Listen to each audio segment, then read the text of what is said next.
పితా పుత్ర పవిత్రాత్మ నామమున ఆమేన్. ఈనాటి దేవుని మాట మార్కు శుభవార్త 5వ అధ్యాయము 36వ వచనములో ప్రభు పలుకుతున్నటువంటి మాటను విందాం. మార్కు శుభవార్త 5వ అధ్యాయం 36వ వచనములో యేసు మందిరాధ్యక్షునితో నీవేమాత్రము అధైర్యపడవద్దు, విశ్వాసమును మాత్రము కలిగి ఉండుము అని పలుకుతున్న మాటలు వింటూ ఉన్నాం. దేవుని ప్రియ బిడ్డలారా, ఈ ఆదివారము రోజు సువిశేష వాక్య పరిచర్యానికి అందరినీ ఆహ్వానిస్తూ ప్రభువు పలికినటువంటి ఒక మాటను మనందరము కూడా గుర్తు పెట్టుకోవాలా, జ్ఞాపకం ఉంచుకోవాలా, జీవితంలో దానిని పాటించాలని ప్రతి ఒక్కరికి ఈరోజు ప్రభుని పేరిట మనవి చేస్తున్నాను. మందిర అధ్యక్షుడు ప్రభుని దగ్గరికి వచ్చి ఏమని అడిగాడు? ప్రభు ఎందుకు నువ్వు భయపడొద్దు, ధైర్యంగా ఉండు, విశ్వాసం ఉంచుము అని అంటున్నారో నేర్చుకుందాం. మార్కు శుభవార్త 5వ అధ్యాయములో 22వ వచనం వాక్యము చూస్తే మనకు అర్థమవుతున్నటువంటి మాట, యేసు సరస్సు తీరమున ఉండగా ప్రార్థనా మందిరాధ్యక్షులలో ఒకడగు యాయిరు అనువాడు వచ్చి ప్రభువు పాదాలపై పడి, మందిరాధ్యక్షుడి పేరు యాయిరు అండి. ఆ యాయిరు దేవాలయ మందిరానికి అధ్యక్షుడిగా ఉన్నటువంటి అతను. చూడండి, అధ్యక్షుడిగా ఒక గొప్ప హోదాలో పదవిలో ఉన్నటువంటి అతను ప్రభుని చూడగానే ప్రభువు దగ్గరికి వచ్చి ప్రభు పాదాలపై పడ్డాడట. ప్రభుని చూచి ప్రభువు దగ్గరికి రావడం ఒకటి, రెండవది ప్రభుని పాదాలపై పడ్డాడు. పడి ఏమడుగుతున్నాడు? 23వ వచనం చూడండి, ప్రభు నా కుమార్తె మరణావస్థలో ఉన్నది, తాము వచ్చి ఆ బాలికపై తమ హస్తములను ఉంచినా ఆమె స్వస్థత పొంది జీవింపగలదు. ఎంత గొప్ప మాట అండి, ఎంత గొప్ప విశ్వాసం బిడ్డలారా. ఒక అధ్యక్ష హోదాలో ఉండి, ఒక గొప్ప పదవిలో ఉండి కూడా ప్రభుని మీద ఆయనకున్నటువంటి నమ్మకము చూద్దాం, ప్రభుని యందు ఆయనటువంటి విశ్వాసాన్ని చూద్దాం. ఏమంటున్నాడు? ప్రభు దగ్గరికి వచ్చి ప్రభుని అల్లంత దూరము నుండి చూచాడు, పరిగెత్తుకు వచ్చాడు, ప్రభుని పాదాలపై పడిపోయాడండి. అంటే సాష్టాంగ నమస్కారం చేసి పాదాలు పట్టుకుని ఉంటాడు. ఒక అధ్యక్ష హోదాలో ఉండి ఆయనే పాదాలు పట్టుకున్నాడంటే నీవు నా దేవుడవు, నా ప్రభుడవని అంగీకరించాడు, నమ్మాడు, కనుకే పాదాలు పట్టుకున్నాడు. బిడ్డలారా, పాదాలు పట్టుకుని ఏమంటున్నాడు? ప్రభు నా కుమార్తె మరణావస్థలో ఉన్నది, వచ్చి నీ హస్తాన్ని ఉంచితే చాలయ్యా. యేసయ్యా, నీ హస్తము, నీ చేయి నా బిడ్డపై ఉంచితే చాలయ్యా, ఆమె కోలుకుంటుంది, మరణావస్థ నుండి కోలుకొని తప్పక స్వస్థత పొంది జీవిస్తుంది అంటున్నాడు. చూడండి, ఎంత గొప్ప మాట, ఎంత గొప్ప విశ్వాసము. బిడ్డలారా, ఈ యాయిరు నుండి మనము నేర్చుకోవలసినటువంటి గొప్ప విషయం, నీ అర్హత ఎట్టిదైనా, నీ స్థాయి ఎంత గొప్పదైనా, ఎంత ధనవంతుడవైనా కావచ్చు, ఎంత పెద్ద హోదాలో ఉన్నవాడివైనా కావచ్చు, మనము ఎంత గొప్పవారమైనా కూడా ప్రభుని ముందు తగ్గించుకొని ఉండడం నేర్చుకోవాల. యాయిరు అంత గొప్ప అధ్యక్షుడయ్యుండి కూడా ప్రభుని పాదాలపై పడ్డాడు. ప్రభుని నమ్మాడు. విశ్వాసముతో అయ్యా నీ హస్తము నా బిడ్డపై ఉంచితే చాలు, ఆమె కోలుకొని జీవిస్తుంది, స్వస్థతను పొందుతుంది అంటున్నాడు. చూడండి, అటువంటి గొప్ప నమ్మకాన్ని, అటువంటి గొప్ప విశ్వాసాన్ని ప్రభునిపై మనం ఉంచగలగల బిడ్డలారా. ఈ రోజున ఈ సువిశేష వాక్యము మందిరాధ్యక్షుడు, గొప్ప అధికారి అయినటువంటి యాహీరు మనకు నేర్పుతున్నటువంటి పాఠము. కొన్నిసార్లు మన జీవితాలలో మనకున్న ఈ చిన్నపాటి కొద్ది ఆస్తులు, అంతస్తులు, అధికారాలు, డబ్బు చూచుకొని తెలియకనే ఏదో అహంకారం, గర్వం మనలో వస్తూ ఉంటుంది. అవి తగ్గించుకోవాలా. నీ డబ్బును చూచి గర్వపడుతున్నావా? రేపు అది నీతో రాదు, గుర్తుంచుకో. నీ ఆస్తిని చూచి విర్రవీగుతున్నావా? రేపు అది నీతో ఉండదు, గుర్తుంచుకో. నీ అధికారము, హోదా, పదవులు చూచి గొప్పగా అనుకుంటూ ఉన్నావా? అవేవి రేపు నీతో ఉండవు. నీతో ఉండేది ప్రభు ఒక్కడే అన్న విషయము తెలుసుకో. యాహీరు వలె తగ్గించుకొని ప్రభుని దగ్గరికి వచ్చి ప్రభు పాదాల దగ్గర ఇంత చోటు కోసం పాకులాడు. బిడ్డ, ఈ లోకపు డబ్బు, ఈ లోకపు అధికారం, ఈ లోక పదవులు ఇవేవి శాశ్వతము కాదు, అవేవి నీతో చివరి వరకు ఉండవు అన్న విషయము గుర్తెరిగి యాహీరంతటి గొప్ప విశ్వాసాన్ని మనము కలిగి ఉందాం. ఏమంటున్నాడు? అయ్యా నువ్వు చేయి ఉంచితే చాలు, నా బిడ్డపై నీ హస్తం ఉంచితే చాలు అంటున్నాడండి. మరి ఆ యాయూరుని తోడుకొని ప్రభు వాళ్ళ ఇంటికి వెళుతూ, నీ ఇంటికి వచ్చి నీ బిడ్డను బతికిస్తాను, స్వస్థతనిస్తాను అని చెప్పి తీసుకుని వెళుతుంటే దారిలో కొంతమంది ఎదురుపడి ఆ మందిరాధ్యక్షుడు యాహీరుతో అంటున్నాడు, ఎందుకు ప్రభుని ఇబ్బంది పెడతావు? నీ కుమార్తె చచ్చిపోయింది, నీ కుమార్తె ఎప్పుడో చచ్చిపోయింది. మరణించినటువంటి ఆమె కోసం ఆయన్ని ఎందుకు ఇబ్బంది పెడతావు? ఆయన్ని ఎందుకు అనవసరంగా ఇంటికి తీసుకెళ్తావంటూ నిరుత్సాహపరిచారు, అధైర్యపరిచారు. ప్రభువు నుండి ఆయనను దూరముగా తీసుకెళ్ళడానికి ప్రయత్నము చేశారు. అయితే ప్రభు ఒక చక్కని మాట అంటున్నాడండి యాయూరుతో. ఆ మాట ఈరోజు బిడ్డా వాక్యాన్ని వింటున్న ప్రతి ఒక్కరితో ప్రభు ఆ మాట అంటూ ఉన్నాడు. అదే మాట మనం నేర్చుకుని ఉన్నాం. 36వ వచనం మార్కు శుభవార్త 5వ అధ్యాయంలో ప్రభు అంటున్నటువంటి మాట, నీవు ఏమాత్రము అధైర్యపడకము, విశ్వాసమును కలిగి ఉండుము అంటున్నాడు. ఈరోజు నీతో, నాతో, ప్రతి ఒక్కరితో ప్రభు అంటున్నటువంటి మాట, భయపడకు బిడ్డ, అధైర్యపడకు, నేనున్నా కదా, నన్ను నమ్ము, విశ్వాసం ఉంచు చాలు అన్నాడు. యాయూరు నమ్మాడండి. అందరూ వచ్చి వారించిన, ప్రభుని తీసుకెళ్ళొద్దు అన్న, ఇబ్బంది పెట్టొద్దు అన్న మాట వినలా. నీ కూతురు చచ్చిపోయింది అన్నా కూడా కుంగిపోలేదండి.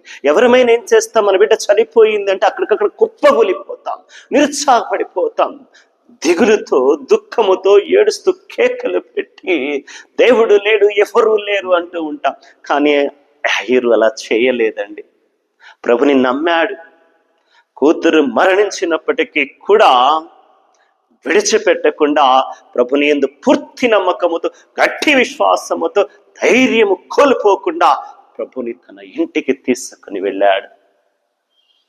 ప్రభు అక్కడ ఆ బిడ్డను చూచి, మరణించినటువంటి ఆ బిడ్డను చెయ్యి పట్టుకొని తలితాకుమి అంటున్నాడు.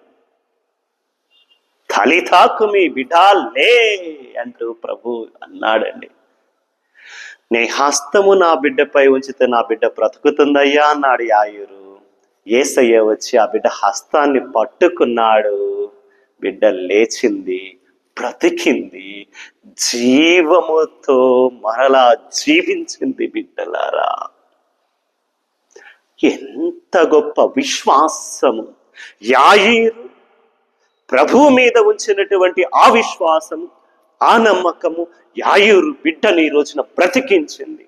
మరణావస్థలో ఉన్నది రమ్మన్నాడు, నీ బిడ్డ మరణించింది అని చెప్పారు. మరణావస్థలో ఉన్న బిడ్డ కోసం ప్రభు దగ్గరికి వెళ్ళాడు. మరణించినా కూడా విడిచిపెట్టకుండా ధైర్యముతో విశ్వాసముతో ప్రభుని ఇంటికి తీసుకెళ్ళాడు. నీ హస్తం ఉంచితే చాలయ్యా అని ప్రభుని అడిగితే ప్రభు హస్తముతో ఆ బిడ్డను బ్రతికిచ్చాడు, జీవముతో లేపాడండి.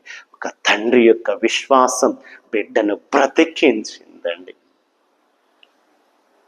బిడ్డా, దేని గురించైనా బాధతో ఉన్నావా? కృంగిపోయి ఉన్నావా? ఆర్థిక ఇబ్బందులలో ఉన్నావా? బాధలలో ఉన్నావా? బ్రతుకు కొనసాగించలేననుకుంటున్నావా? ఇక నా వల్ల కాదు అంటున్నావా? కష్టాలలో కృంగిపోయావా? కన్నీళ్లతో మిగిలిపోయినావా? ప్రతిరోజు నీకు దిక్కమే మిగులుతుందా? ఎవరూ లేరనుకుంటున్నావా? ఇక బ్రతకడమే వృధా అనుకుంటున్నావా? దేని గురించైనా బాగా బాధపడుతున్నావా బిడ్డ? ప్రభు ఈరోజు నీకోసమే ఈ వాక్యము పలుకుతూ అంటున్నాడేమో. భయపడకు, అధైర్యపడకు, నన్ను నమ్మి నా యందు విశ్వాసం ఉంచు అంటాడు. ఇంతేనండి ప్రభు అంటున్నది. అధైర్యపడకు, నా యందు విశ్వాసం ఉంచుము అంటున్నాడు. బిడ్డ, ఈరోజు ఈ వాక్యము నీకోసమేనేమో. నీ బాధలు, నీ కష్టాలు, నీ శ్రమలు అన్నిటినీ తొలగించగలిగినటువంటి యేసయ్యను నమ్ముకున్నావు కదా బిడ్డ. యాయీరు వలె నీవు కూడా ధైర్యాన్ని కోల్పోకు, విశ్వాసాన్ని మాత్రము కలిగి ఉండు. ఈరోజు సువిశేషములు మనం ఇంకొక వ్యక్తిని కూడా ప్రభు చెంతకు రావడం చూస్తూ ఉంటాం. 12 సంవత్సరాల నుండి రక్తస్రావముతో బాధపడుతున్నటువంటి ఒక రోగి ప్రభుని గూర్చి విన్నది, ప్రభుని దగ్గరకు వచ్చింది. ఒకసారి వాక్యములో చూస్తే మనకు అర్థమవుతుంది. మార్కు శుభవార్త 5వ అధ్యాయం 25వ వచనం అంటుంది, 12 సంవత్సరాల నుండి రక్తస్రావ వ్యాధితో బాధపడుచున్న ఒక స్త్రీ. 26వ వచనం అంటుంది, ఎన్నో బాధలు పడి ఎందరో వైద్యులేదో చికిత్స పొందుటకై తనకున్నదంతయు వెచ్చించినను ఆ వ్యాధి ఏమాత్రము తగ్గక పెచ్చు పెరిగెను. ఎంత ఖర్చు పెట్టినా, ఎంత వృధా చేసినా, ఎంతమంది వైద్యుల దగ్గరకు వెళ్ళినా, ఎన్ని చోట్లకు వెళ్ళినా కూడా తన రోగము నయము కాలేదట. 12 సంవత్సరాల నుండి రక్తస్రావ వ్యాధితో బాధపడుతుంది. మనం ఈ వాక్యాన్ని అనేక సార్లు విని ఉంటాము. విని ఏమి నేర్చుకుంటున్నాము అన్నది ముఖ్యమండి. మరి ఆ బిడ్డకు ఏం చేశాడు ప్రభు అంటే 27వ వచన వాక్యం అంటుందండి, ఆమె యేసును గూర్చి విని జన సమూహముల నుండి ఆయనను వెనుకగా వచ్చి ఆయన వస్త్రములను తాకినంత మాత్రమున నేను స్వస్థురాలనగుదును. అక్కడ యాయీరు ఏమన్నాడండి? యేసయ్య, నువ్వు వచ్చి నీ హస్తముతో నా బిడ్డను తాకితే జీవిస్తుందయ్యా అన్నాడు. ఇక్కడ ఈ రక్తస్రావ రోగి ఏముంటుంది? నేను ప్రభుని తాకితే చాలు, ఆయన వస్త్రాలు తాకినా కూడా చాలు, నా రోగము నయమైపోతుంది అని నమ్మిందండి.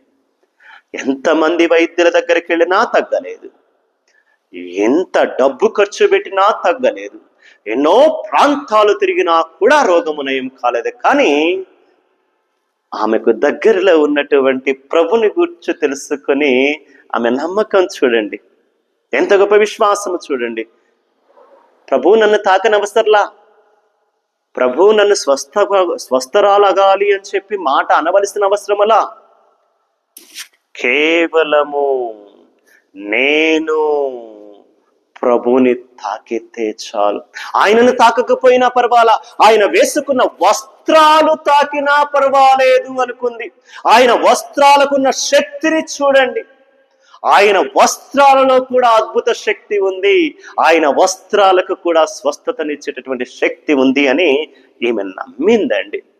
ఆయన వస్త్రాలు తాకినా మాత్రం చాలు. వెంటనే ప్రభు ఏమంటున్నారో చూడండి ఒక్కసారి 34వ వచనములో, అందుకు ఆయన ఆమెతో, కుమారి, నీ విశ్వాసము నిన్ను స్వస్థపరచెను, ఆరోగ్యవతివై సమాధానముతో పోయి రమ్ము అని పలికాడు. చూడండి బిడ్డలారా, ఆమె ప్రభుని తాకల, ప్రభుని వస్త్రాలు తాకింది. అయినా ప్రభువు తనను ఎవరో తాకారని తెలుసుకొని ఆమెను గూర్చి విని ప్రభు అంటున్నటువంటి మాట, బిడ్డా, నీ విశ్వాసము మెచ్చదగినది, ఆరోగ్యవతివై వెళ్ళుము. నీకు చూడండి ఆ వాక్యం చక్కగా, నీ విశ్వాసము నిన్ను స్వస్థపరచెను. నీ విశ్వాసము నిన్ను స్వస్థపరచెను అంటే నీకు స్వస్థత కలిగింది, వెళ్ళు బిడ్డ అంటున్నాడు. అంటే నీ రోగము నయమైపోయింది, వెళ్ళు బిడ్డ. స్వస్థపరచను అంటే అప్పటికి రోగము నయమైపోయిందనే కదా అర్థము. దేవుని నమ్మినటువంటి బిడ్డలారా, యేసు ప్రభు వేసుకున్న వస్త్రాలు తాకినా చాలు నా రోగము నయమవుతుంది అని నమ్మినటువంటి 12 ఏళ్ల నుండి రక్తస్రావ రోగముతో బాధపడుతున్న ఆ స్త్రీ రోగము నయమైంది. కేవలము ఆమె యేసయ్య మీద ఉంచినటువంటి ఆ యొక్క విశ్వాసము, నమ్మకం అండి. ఈ రోజున ఈ రెండు కూడా, యాయీరు కుమార్తె మరణము నుండి జీవము పొందటం, 12 ఏళ్ల నుండి రక్తస్రావ రోగముతో బాధపడుతున్న ఆ స్త్రీ స్వస్థత పొందటం, ఈ రెండు ఒక దగ్గరగా పెట్టి చూస్తే మనము 2 ముఖ్య విషయాలు నేర్చుకోవాలి. ఒకటి, రెండిటిలో కూడా ముఖ్యమైనటువంటిది, కామన్గా ఉన్నటువంటి ఒక విషయం ఏమిటంటే, రెండిటిలో కూడా చేయి, హస్తము. అక్కడ ప్రభు నీ హస్తముతో బిడ్డను తాకితే చాలని యాయూర్ అన్నాడు. ఇక్కడ ఈ రోగి నా హస్తముతో ప్రభు వస్త్రాలు తాకినా చాలని. ఇద్దరి స్థలములో కూడా వారి యొక్క విశ్వాసం, ప్రభువు నన్ను తాకినా, ప్రభువుని నేను తాకినా స్వస్థత కలుగుతుంది అని ఇద్దరు నమ్మారు. కనుక ప్రభుని నమ్మినటువంటి బిడ్డలారా, ప్రభువు దగ్గరికి వద్దాం, వారి వలె ప్రభువుని పట్టుకుందాం, తాకుదాం, ప్రభువుతోనే ఉండిపోదాం, ప్రభుని నమ్ముకుందాం. విశ్వాసముతో ఆ 2 విషయాలలో, ఆ ఇద్దరి విషయాలలో కూడా 2 అద్భుతాలు జరగటానికి కారణం, ప్రభుని వారు పట్టుకున్నా, ప్రభువు వారిని పట్టుకున్నా, ప్రభుని వారు తాకినా, వారిని ప్రభువు తాకిన స్వస్థత, అద్భుతం, అనుగ్రహాలు. అందుకే బిడ్డలారా, ప్రతిరోజు మన ప్రార్థనలో ప్రభువా యేసయ్యా నన్ను విడిచిపెట్టకుండా నన్ను తాకయ్యా, ముట్టయ్యా అని మనం అడగాల. మనము కూడా ప్రభుని పాదాలు విడిచిపెట్టకుండా పట్టుకుని ఉంటే దేవుని అనుగ్రహాల ఆశీస్సులు మనకి కలుగుతాయి. మరి వీళ్ళిద్దరి విషయంలో ఒకటి వారి గట్టి నమ్మకము, గట్టి విశ్వాసము మనము నేర్చుకోవాలి. రెండవది మనము గుర్తుపెట్టుకోవాల్సింది, ఇద్దరి విషయాలలో కూడా విశ్వాసము విజయాన్ని పొందింది. వారి గట్టి విశ్వాసము, వారి గట్టి నమ్మకము వారికి విజయాన్ని చేకూరుస్తూ అద్భుతము చేసింది, స్వస్థతను తీసుకువచ్చింది. దేవుని అనుగ్రహాల ఆశీస్సులు వారిద్దరికి కూడా తీసుకురాబడ్డాయి. దేవుని నమ్మినటువంటి బిడ్డలారా, ఈరోజు మనము కూడా ఆ యాయీరు వలె, 12 ఏళ్ల రక్తస్రావముతో బాధపడిన ఆరోగ్య వలె మనము కూడా ప్రభుని విడిచిపెట్టకుండా పట్టుకుని ఉందాం. రెండవది, వారి వలె విజయాన్ని ఇచ్చేటటువంటి విశ్వాసాన్ని కలిగి ఉందాం. అప్పుడు దేవుడు తప్పక నిన్ను, నీ కుటుంబాన్ని దీవిస్తాడు. నీ కష్టం ఎంత పెద్దదైనా, నీ సమస్య ఎంత పెద్దదైనా, నీ ఇబ్బంది, నీ రోగము, నీ వేదన, ఆవేదన, నీ కన్నీళ్లు ఎంత గొప్పవైనా అధైర్యపడకు, విశ్వాసాన్ని ఉంచు అని ప్రభు అంటున్నాడు. 2 మాటలు గుర్తుపెట్టుకోండి ఈ రోజున. భయపడకు బిడ్డ, దేనిని గురించి భయపడకు. విశ్వాసాన్ని ఉంచి బిడ్డ, పూర్తిగా ప్రభుని మీద విశ్వాసం ఉంచి నమ్ము. ప్రభు ఈ రోజున మీకు, మీ కుటుంబాలకు దీవెనలు తీసుకురావాలని చిన్న ప్రార్థన చేసుకుందాం. ప్రేమామయుడైన యేసు ప్రభువా, నీకే వందనాలు, స్తుతులు, స్తోత్రములు. అయ్యా, మందిరాధ్యక్షుడైనటువంటి యాయీరు కుమార్తెను తాకి బ్రతికించావు. 12 ఏళ్ల రక్తస్రావ రోగి నీ వస్త్రాలు తాకినా కూడా స్వస్థతనిచ్చావు. యేసయ్యా, వారి వలె మేము కూడా నిన్ను విడిచిపెట్టకుండా పట్టుకుని ఉండేలాగున, వారి వలె గొప్ప విశ్వాసాన్ని మేము కలిగి ఉండేలాగున మమ్ము దీవించండి, ఆశీర్వదించండి. ఈ వాక్యాన్ని వింటున్నటువంటి బిడ్డలు, ఏ బిడ్డ అయితే నీ యందు పూర్తి నమ్మకముతో, పూర్తి విశ్వాసముతో నిన్ను తాకుతున్నారో, నిన్ను తాకమని అడుగుతున్నారు, ఆ బిడ్డలను నీవు తాకయ్యా యేసయ్య. ముట్టండి తండ్రి. ఈరోజు నీ వాక్యాన్ని వింటున్న ప్రతి బిడ్డను నీ పరిశుద్ధ హస్తాలు చాచి దీవించమని, ఆశీర్వదించమని, నీ కృప అనుగ్రహాలు ఆశీర్వాదాలు ఆ బిడ్డలకు ఆ కుటుంబాలకు దయచేయమని, వారి కష్టం ఎంత పెద్దదైనా కష్టాన్ని కడతేరుస్తూ దీవెనలు అనుగ్రహాలు ఈ బిడ్డలకు దయచేయమని యేసు ప్రభుని పరిశుద్ధ నామమున అడిగి వేడుకొనుచున్నాము తండ్రి. ఆమేన్. పితా పుత్ర పవిత్రాత్మ నామమున ఆమేన్. God bless you all.